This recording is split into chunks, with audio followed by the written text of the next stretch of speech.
Hi, I'm Chuck Quinton, founder of RotarySwing.com.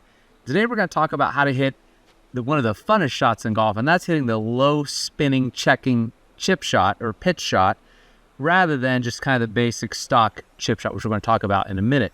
But at first, I want to show you how this, you see the tour pros do this all the time. They hit the ball and it only goes maybe 15 feet, but then it lands and stops really quick, and you all wonder how they do that.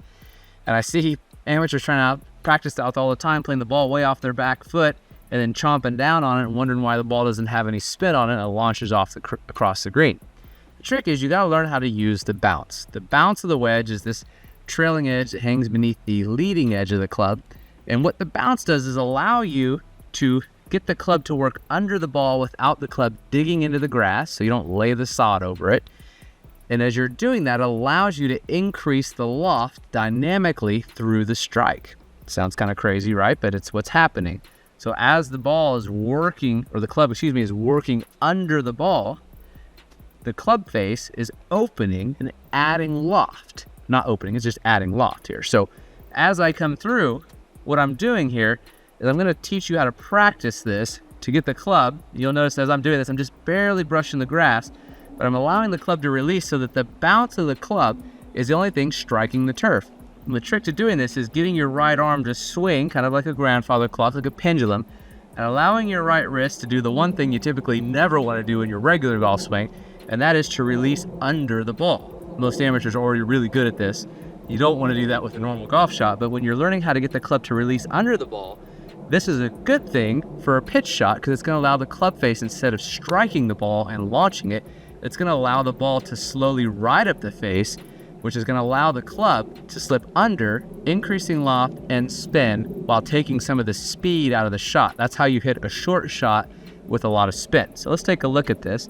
So just practicing back and forth. You do this, you can do it anywhere on the practice green, or fairway, tee box like we are here, and allow the right wrist to hinge and then unhinge. That ball went 5 feet and then stopped stone dead.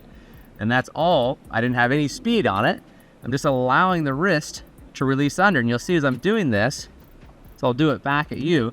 As I'm practicing, I'm allowing the club, the butt of the club, to hit me in the form. And this is allowing, you'll now notice I can hold a glass of wine on my club face. I've increased the loft. Now, you're not doing this by actively flipping it, mind you. This is important distinction to make. Your wrist is pretty soft. Actually, it's really soft. You're just allowing the club to work under the ball. You're not trying to force it to slip under the club or under the ball. So set it back, nice and smooth.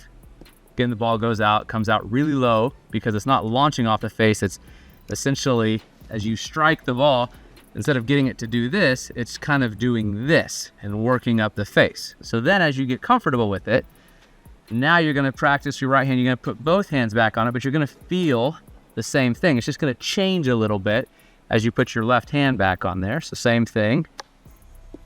And as I allow this left wrist to break down, that allows me to add loft dynamically through the hitting area. Now, this is for those fun little checkers you can